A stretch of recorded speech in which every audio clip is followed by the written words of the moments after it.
Students, आज के मेरे इस क्लास में आप सभी का स्वागत है। आज हम लोग इकाई 2 परमाणु संरचना में क्वांटम संख्या या क्वांटम नंबर्स के बारे में पढ़ने वाले हैं। क्वांटम नंबर पढ़ने से पहले आपको मेरे इससे पहले की वीडियो जिनमें मैंने कोश, उपकोश और कक्षक के बारे में बताया था, वो वीडियो एक बार देखना इम्पॉर्टेंट है। उसे देखने के बाद आपको आज का वीडियो और आसानी से समझ में आ जाएगा। ठीक है, तो चलिए आज पढ़ना स्टार्ट करते हैं। क्वांटम संख्याएं या क्वांटम नंबर किसे कहेंगे? तो क्वांटम नंबर वे संख्याएं जो परमाणु में किसी इलेक्ट्रॉन के बारे में संपूर्ण जानकारी देती हो। ठीक है, एक परमाणु में इलेक्ट्रॉन पाए जाते हैं जो कि नाभिक के चारों ओर घूमते हैं। तो उन संख्याओं को जो परमाणु में किसी इलेक्ट्रॉन के बारे में संपूर्ण जानकारी अर्थात उसकी ऊर्जा, उसकी आकृति, उसका अभिविन्यास और उसके चक्रण को व्यक्त करती है, उसे हम क्वांटम संख्या कहते हैं। कहने का मतलब है कि क्वांटम संख्याएं 4 संख्याओं का एक सेट होता है जिसकी सहायता से किसी परमाणु के सभी इलेक्ट्रॉन से संबंधित सूचनाओं को प्राप्त किया जाता है। और ये मुख्यतः 4 प्रकार की होती है: मुख्य क्वांटम संख्या, द्विगंशी क्वांटम संख्या, चुंबकीय क्वांटम संख्या और चक्रण क्वांटम संख्या। अर्थात किसी भी परमाणु में जो इलेक्ट्रॉन है वो किस कक्षा में है, किस उपकक्षा में है, किस कक्षक में है, उसकी सही जानकारी प्राप्त करने के लिए हमको क्वांटम संख्याएं जाननी बहुत जरूरी है। क्वांटम संख्या के आधार पर हम इलेक्ट्रॉन की संपूर्ण जानकारी प्राप्त कर पाएंगे। तो पहला पढ़ना स्टार्ट करते हैं मुख्य क्वांटम संख्या, जिसे हम प्रिंसिपल क्वांटम नंबर भी कहते हैं और इसे हम स्मॉल n से डिनोट करते हैं। ये एक परमाणु है, एक परमाणु का डायग्राम है। यहाँ पर नाभिक जिस पर धनात्मक आवेश पाया जाता है और उसके चारों ओर क्या होते हैं, इलेक्ट्रॉन घूमते हैं, वृत्ताकार कक्ष में घूमते हैं। तो इसे जो नाभिक के सबसे समीप की कक्षा है उसे हम K कहते हैं, उसके बाद की कक्षा को L, फिर M और N, और इसे हम N से प्रदर्शित करते हैं और इसे ही हम मुख्य क्वांटम संख्या भी कहते हैं। और N इक्वल टू सबसे पहली है, सबसे समीप है, तो 1, 2, 3 और 4 क्रम से बढ़ते क्रम में। तो इसे ही हम मुख्य क्वांटम संख्या कहते हैं जो इलेक्ट्रॉन के ऊर्जा स्तर को बताती है। इस क्वांटम संख्या से मुख्य ऊर्जा कोश या ऊर्जा स्तर को व्यक्त किया जाता है जिसमें इलेक्ट्रॉन उपस्थित रहते हैं और इसको हम n के द्वारा व्यक्त करते हैं। ठीक है, और n के मान से हमको निम्न जानकारी प्राप्त होती है। n के मान से हमें मुख्य ऊर्जा स्तर या कक्षा का ज्ञान होता है जिसमें इलेक्ट्रॉन क्या करते हैं, नाभिक के चारों ओर चक्कर लगाते हैं और इसे हम KLMN भी कहते हैं। n बराबर 1 है तो K कोश, नाभिक से प्रथम कोश, के n बराबर 2 है तो L कोश, नाभिक से द्वितीय कोश, n बराबर 3 इक्वल टू M कोश, नाभिक से तृतीय कोश, और n बराबर 4 इक्वल टू N कोश या नाभिक से चतुर्थ कोश। इस प्रकार से हम इसे ज्ञात करते हैं। इसके बाद n का मान ज्ञात करने के लिए हमको क्या करना पड़ता है, n टू n स्क्वायर, ये सूत्र से हम ज्ञात कर सकते हैं। जैसे प्रथम कोश के लिए, जैसे n बराबर 1 कोश के लिए तो 2n स्क्वायर, तो 2 इंटू 1 स्क्वायर बराबर 2 इलेक्ट्रॉन। द्वितीय कोश के लिए n इक्वल टू 2 बराबर 2 इंटू 2 स्क्वायर 8, 2 टू जा 4, 2 जा 8। तृतीय कोश के लिए 18 और इसी प्रकार चतुर्थ के लिए 32 इलेक्ट्रॉन पाए जाते हैं। ठीक है, तो ये होता है मुख्य क्वांटम संख्या जिसे हम मुख्य ऊर्जा स्तर भी कहते हैं और इसे हम n से प्रदर्शित करते हैं। और जितने भी ये संख्यात्मक मान होते हैं वही मान क्वांटम संख्या या मुख्य क्वांटम संख्या के मान होते हैं। उसके बाद पढ़ेंगे हम द्विगंशी क्वांटम संख्या जिसे हम एजीमुथल और एंगुलर मोमेंटम क्वांटम नंबर कहते हैं। इसे हम स्मॉल l से डिनोट करते हैं। ठीक है, इसे हम स्मॉल l से क्या करेंगे, डिनोट करेंगे। द्विगंशी क्वांटम संख्या को L से दर्शाया जाता है और यह क्वांटम संख्या हमें यह बताती है कि इलेक्ट्रॉन किस उप ऊर्जा स्तर या कौन सी उपकक्षा या उपकोश में है। पहला है मुख्य क्वांटम संख्या जो इलेक्ट्रॉन किस कक्षा में है उसकी जानकारी देता है, इलेक्ट्रॉन के कोष की जानकारी देता है। और द्विगांशी क्वांटम संख्या इलेक्ट्रॉन के उपकोष या उप ऊर्जा स्तर की जानकारी देता है। और उपकोष को 4 प्रकार से प्रदर्शित करते हैं। SPDF, इससे पहले की वीडियो में मैंने आपको बताया था SPDF के बारे में कि उपकोष 4 होते हैं SPDF, और इसकी वैल्यू 0, 1, 2, 3 होती है। तो ये कहाँ से आती है? n-1, इस सूत्र से इसे ज्ञात किया जाता है। जैसे s बराबर 0 है तो 1-1, चूंकि n इक्वल टू 1 है इसलिए 1-1 0। p बराबर 1 तो ये n का मान अगर 2 रखेंगे तो 1 आएगा, क्योंकि 2 में 1 माइनस करेंगे तो 1 आता है। n इक्वल टू 3 करेंगे तो 3 - 1 इक्वल टू 2। ये कहाँ से आया? क्योंकि n की वैल्यू 3 है तो 3 में 1 माइनस करेंगे तो 2 आएगा। और n equal to 4, 4 - 1 equal to 3, 4 में 1 माइनस करेंगे तो 3 आएगा। तो इस प्रकार अधिकतम इलेक्ट्रॉनों की संख्या कितनी होगी? s के लिए अधिकतम इलेक्ट्रॉन 2 होंगे। s के लिए अधिकतम इलेक्ट्रॉन कितने होंगे? 2 होंगे। p के लिए अधिकतम इलेक्ट्रॉन 6 होंगे। d के लिए अधिकतम इलेक्ट्रॉन 10 होंगे। और f के लिए अधिकतम इलेक्ट्रॉन 14 होंगे। ठीक है, तो ये हो गया उपकोष या द्विगांशी क्वांटम संख्या, जो 4 प्रकार के होते हैं। इसको आपको याद रखना है। ठीक है, उपकोष 4 होते हैं SPDF, और इसके मान होते हैं 0, 1, 2, 3। S में हम अधिकतम 2 इलेक्ट्रॉन रख सकते हैं। P में हम अधिकतम 6 इलेक्ट्रॉन रख सकते हैं। D में हम अधिकतम 2 इलेक्ट्रॉन रख सकते हैं। और F में हम अधिकतम 14 इलेक्ट्रॉन, D में 10 इलेक्ट्रॉन और F में हम 14 इलेक्ट्रॉन रख सकते हैं। जब हम इसके बाद इलेक्ट्रॉनिक विन्यास जब ज्ञात करेंगे तो उसके लिए ये बहुत ही आवश्यक हो जाएगा कि S में कितने इलेक्ट्रॉन भरे जाएंगे, P में कितने इलेक्ट्रॉन भरे जाएंगे, D और F में कितने इलेक्ट्रॉन भरे जाएंगे। तो वहाँ पर आपको इसकी जरूरत पड़ेगी। ठीक है, इसलिए इसे याद रखना कि SPDF की वैल्यू 0, 1, 2, 3 होती है। और S में अधिकतम 2 इलेक्ट्रॉन, P में 6, D में 10 और F में 14 इलेक्ट्रॉन रखे जाते हैं। इसके बाद L के एक और मान होते हैं। ठीक है, L के कुल मान N पर डिपेंड करते हैं, N पर निर्भर करते हैं। ठीक है, L के कुल मान N पर निर्भर करते हैं। किसी दिए गए N के मान के लिए L के मान इस सूत्र से ज्ञात कर सकते हैं। ठीक है, ये क्या है? एक सूत्र है 0 से n-1 तक। इस सूत्र से हम N के मान ज्ञात कर सकते हैं। n के मान अगर दिए हैं तो हम n के मान से L के मान ज्ञात कर सकते हैं। ठीक है, द्विगांशी क्वांटम संख्या के मान ज्ञात कर सकते हैं, जो कि 0 से n-1 तक है। देखते हैं किस प्रकार ज्ञात करेंगे। ठीक है, मान के चलो इलेक्ट्रॉन नाभिक से सबसे समीपवर्ती प्रथम कोश में है, अर्थात K शैल में है, K कोश में है। तो n इक्वल टू यदि K शैल है तो इसी सूत्र से 0 से n-1 तक के लिए क्या हो जाएगा? क्योंकि 1 है तो 1 - 1 अर्थात 0। तो 0 है तो, क्योंकि हमने अभी देखा है SPDF, S की वैल्यू 0 होती है तो 0 आई, मतलब वो S उपकोष में है। ठीक है, तो ये उपकोष का की जानकारी देता है कि वो S में है, कि P में है, कि D में है, कि F उपकोष में है। इसकी जानकारी देता है N या द्विगांशी क्वांटम संख्या। तो इसलिए यदि n इक्वल टू 1 है, अर्थात वो नाभिक के सबसे समीप की कक्षा में है, तो 1 - 1 तक 0 हो जाएगा, जो कि S कक्षक होगा। तो ये S उपकोष में पाया जाएगा। चूंकि n बराबर 1 है इसलिए 1S होगा। ठीक है, उसी प्रकार यदि n इक्वल टू 2 है, अर्थात जो इलेक्ट्रॉन है वो नाभिक से द्वितीय कोश पर है। ठीक है, नाभिक से द्वितीय कोश अर्थात L सेल में है, L कोश में है, तो फिर से n-1 तक। तो यहाँ पर 2 दिया है तो n की वैल्यू 2 हो जाएगी। तो 2 - 1 तक, तो क्या आया? 0 का 0 और 2 में 1 माइनस करेंगे तो 1 आएगा। तो 1 की वैल्यू क्या है? यहाँ पर P की वैल्यू 1 है और S की वैल्यू 0 है, तो यहाँ पर S और P आ जाएगा। ठीक है, तो चूंकि ये 2n इक्वल टू 2 है, ठीक है, मुख्य क्वांटम संख्या 2 है, इसलिए 2s और 2p आएगा। क्लियर हुआ?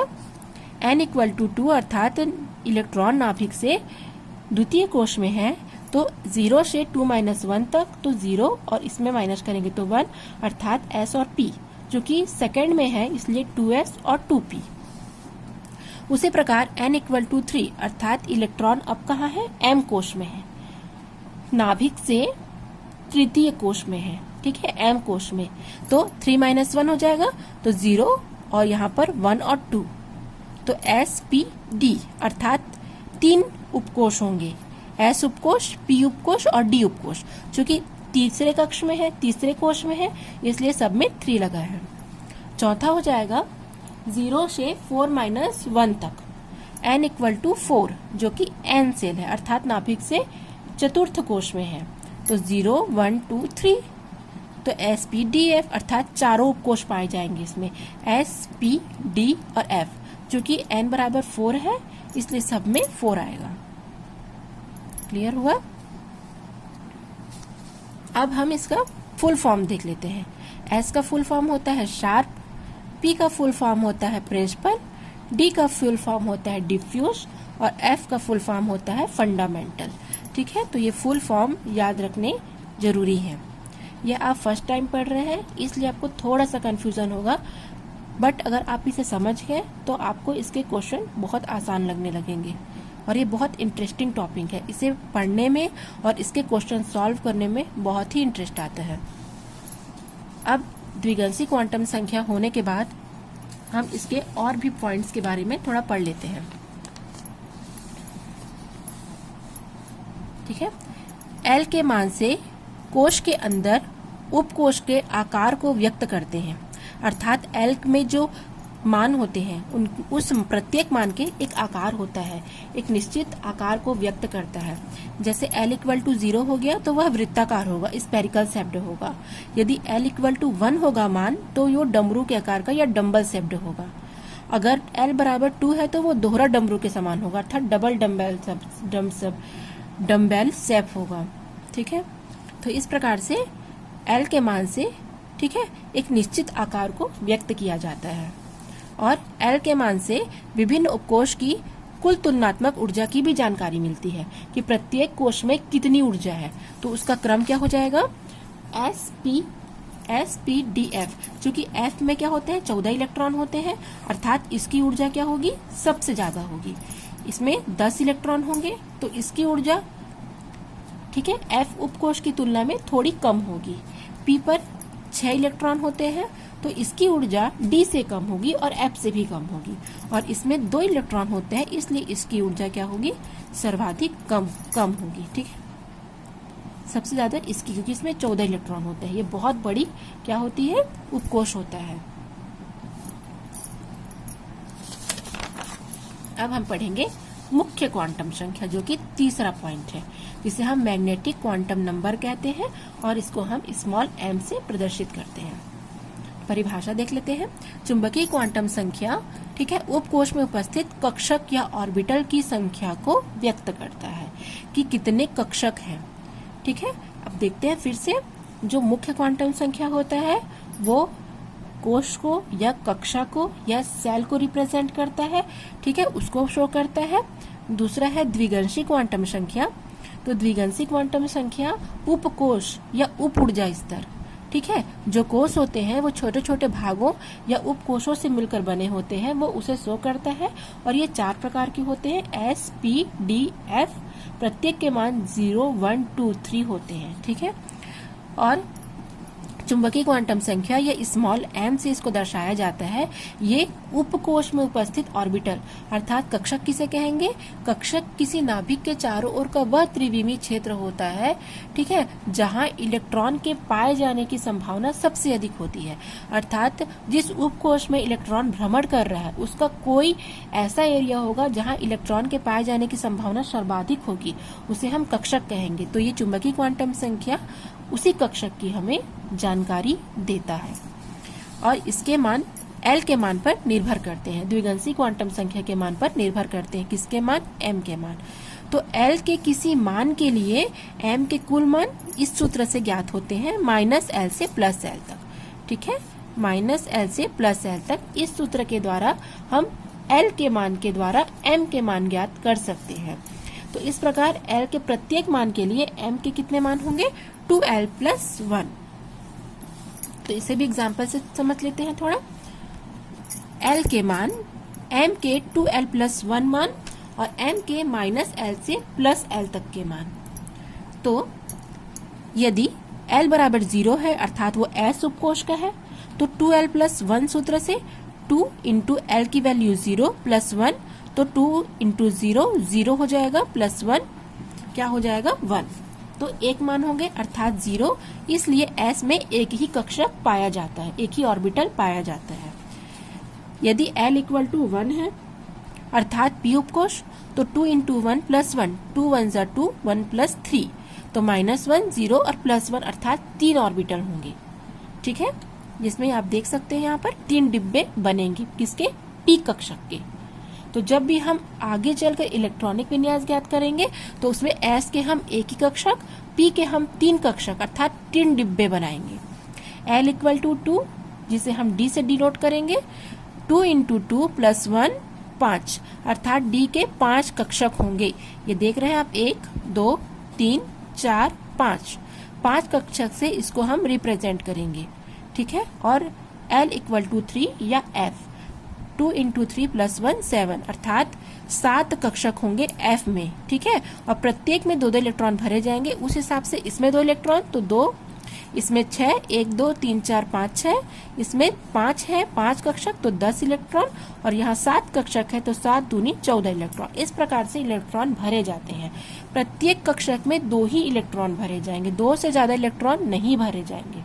इसका कारण हम इसके चौथे पॉइंट चक्रण क्वांटम संख्या से जानेंगे कि एक कक्षक में 2 ही इलेक्ट्रॉन क्यों भरे जाते हैं। ठीक है, तो ये क्लियर हुआ यहाँ पर 1 0 1 2 3। ठीक है, तो 3 मान होंगे, -1 0 +1, 3 ऑर्बिटल है क्योंकि -l से +l तक की वैल्यू में मान भरना है, तो 3 मान होंगे, वो भी 1 है। तो अब सोच लो 1 से हमको पहले आना है, तो 0 और -1 और इधर +1 हो जाएगा। इस प्रकार से इसको भी समझ सकते हैं।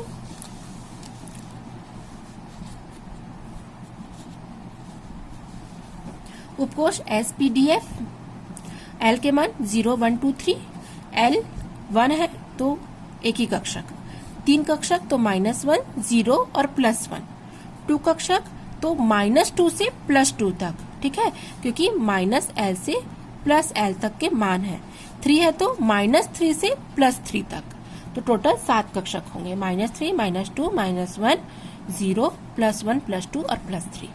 इस प्रकार से l के मान के द्वारा हम m के मान ज्ञात कर सकते हैं। और अंतिम है चक्रण क्वांटम संख्या, जिसको हम स्पिन क्वांटम नंबर भी कहते हैं और इसे हम स्मॉल s से डिनोट करते हैं। तो यहाँ पर आप चित्र देख रहे हो, ये एक मान के चलो घड़ी की सुई है, तो घड़ी की सुई की दिशा में चक्र करते हैं, उसको हम घड़ी की सुई की दिशा में चक्रण करेंगे तो उसको हम दक्षिणावर्त या क्लॉकवाइज कहेंगे, और घड़ी की सुई के विपरीत दिशा में अगर चक्रण करेंगे तो उसे हम एंटी क्लॉकवाइज या वामावर्त कहेंगे। तो चक्रण क्वांटम संख्या किसे कहेंगे?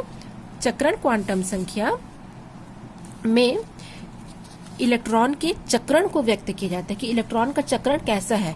वामावर्त चक्रण कर रहा है, घूम रहा है वो नाभिक के चारों, यहाँ पर मान के चलो पॉजिटिव चार्ज है तो यहाँ पर इलेक्ट्रॉन घूम रहा है। ठीक है, यहाँ पर भी इलेक्ट्रॉन घूम रहा है, यहाँ पर नाभिक है, तो इलेक्ट्रॉन जो नाभिक के चारों ओर घूमता है वो वामावर्त घूमता है कि दक्षिणावर्त घूमता है, इसकी जानकारी के लिए हमको चक्रण क्वांटम संख्या पढ़ना होगा। चक्रण क्वांटम संख्या को S से प्रदर्शित किया जाता है और इसके 2 मान होते हैं, +12 और -12। अगर इलेक्ट्रॉन किसी नाभिक के चारों ओर दक्षिणावर्त या क्लॉकवाइज घूम रहा है, जैसे घड़ी की सुई का कांटा, तो उसे हम +12 से प्रदर्शित करेंगे और इसे हम ऊपर तीर के द्वारा दर्शाएंगे। और यदि इलेक्ट्रॉन नाभिक के चारों ओर, ठीक है, वामावर्त घूम रहा है तो उसे हम एंटी क्लॉकवाइज कहेंगे और उसकी वैल्यू -12 रखेंगे, जो कि नीचे तीर के निशान के द्वारा दर्शाया जाता है। तो अभी मैंने बताया कि किसी भी कक्षक में 2 ही इलेक्ट्रॉन भरे जाते हैं, तो उसका कारण क्या है? एक होता है क्लॉकवाइज और एक होता है एंटी क्लॉकवाइज। मान के चलिए एक घर है, ये एग्जाम्पल लेते हैं, ये एक घर है और इस घर में 2 दुश्मन बैठे हैं। अगर ये इधर से राउंड कर रहा है, घूम रहा है, तो ये इधर से घूमेगा। ठीक है, एक दूसरे के अपोजिट होते हैं। ठीक है, 2 इलेक्ट्रॉन होते हैं, दोनों एक दूसरे के अपोजिट होते हैं और दोनों के चुंबकीय आघूर्ण एक दूसरे के विपरीत होते हैं। ठीक है, एक दूसरे के विपरीत होते हैं, इसलिए एक कक्षक में 2 ही इलेक्ट्रॉन होते हैं। तो यदि पी कक्षक है तो पी कक्षक में 3 डिब्बे होंगे, तो 1 2 3 4 5 6, टोटल 6 इलेक्ट्रॉन इसमें भरे जाएंगे। ठीक है, डी में टोटल 10 इलेक्ट्रॉन, क्योंकि 5 कक्षक है तो सब में 2-2 इलेक्ट्रॉन भरे जाएंगे। और एफ में 14 इलेक्ट्रॉन, क्योंकि सब में 2-2 इलेक्ट्रॉन होगा तो 7 दूनी 14 इलेक्ट्रॉन होगा। तो इस प्रकार से इलेक्ट्रॉनों का चक्रण क्वांटम संख्या शो करता है। यदि वो क्लॉकवाइज होता है तो उसकी वैल्यू +½ होती है, यदि वो एंटी क्लॉकवाइज होता है तो उसकी वैल्यू -½ होती है। इसे ऊपर के तीर से दर्शाते हैं तो इसे नीचे की तीर से दर्शाते हैं। ठीक है, अब एक एग्जाम्पल देख लेते हैं। एक एग्जाम्पल के द्वारा इसको और अच्छे से क्लियर कर लेते हैं। इसी तरह से एग्जाम में क्वेश्चन आते हैं, न्यूमेरिकल क्वेश्चन। यदि n = 2 हो तो हमको L, M तथा S क्वांटम संख्याओं के मान ज्ञात करने हैं। तो मान के चलो n2, तो L के मान हम n के मान से ज्ञात करेंगे। तो L बराबर 0 से n-1 तक, ये सूत्र आपको याद करना ही पड़ेगा, इसके बिना आप इसे सॉल्व नहीं कर सकते। तो 0 से n-1 तक, चूंकि n की वैल्यू 2 है तो 2-1 तक, अर्थात 0 और 1, 0 की वैल्यू S और 1 की वैल्यू P। ठीक है, अर्थात n = 2 होने पर L के 2 मान होंगे, एक होगा S और एक होगा P। ठीक है, और L के मान के द्वारा हम M के मान ज्ञात कर सकते हैं। यदि L = 0 है तो 2L + 1 करेंगे तो 2 × 0 + 1 क्या आएगा, 0 ही आएगा। टोटल इसकी वैल्यू कितनी हो जाएगी, 0 ही हो जाएगी। इसलिए कभी भी यदि L की वैल्यू 0 है तो M की वैल्यू भी 0 ही होगी। और S का वैल्यू प्लस और माइनस दोनों हाफ होंगे। ये दोनों क्या करेंगे, प्रतिकर्षित करेंगे एक दूसरे को। और होता है यदि L बराबर 1 हो जाएगा तो M बराबर -1, 0 और +1, क्योंकि L के मान 1 होने से M के 3 मान होते हैं, -L से +L तक। तो -1, 0 और +1 होंगे। और S के भी 2 मान होंगे, +½ भी होगा और -½ भी होगा। तो इस प्रकार से आप इसको क्या करेंगे, ज्ञात करेंगे। ठीक है, निम्न क्वांटम, ये होमवर्क है आप लोग के लिए, निम्न क्वांटम संख्याओं के लिए उपकोष बताना है। तो यदि n = 2 है और L = 1 है तो 1 किसकी वैल्यू होती है, आप यहाँ पर लिख सकते हो 0 1 2 3। तो S P D F, तो 1 हमको ज्ञात करना है, तो 1 की वैल्यू P है, अर्थात ये 2P उपकोष को व्यक्त करेगा। ठीक है, इसी तरह से इन दोनों को भी आप सॉल्व कर लीजिएगा। इसी प्रकार से आप बुक्स निकाल करके उसमें जितने भी न्यूमेरिकल क्वेश्चन क्वांटम संख्या से रिलेटेड दिए हैं उन सब को आप घर में बनाते जाइए। इससे आपको ये क्वांटम नंबर समझने में आसानी होगी। आप फर्स्ट टाइम पढ़ रहे हैं, थोड़ा टफ लगा होगा, कंटिन्यू प्रैक्टिस करते जाएंगे तो ये बहुत ईजी टॉपिक है। ठीक है, थैंक्स फॉर वॉचिंग।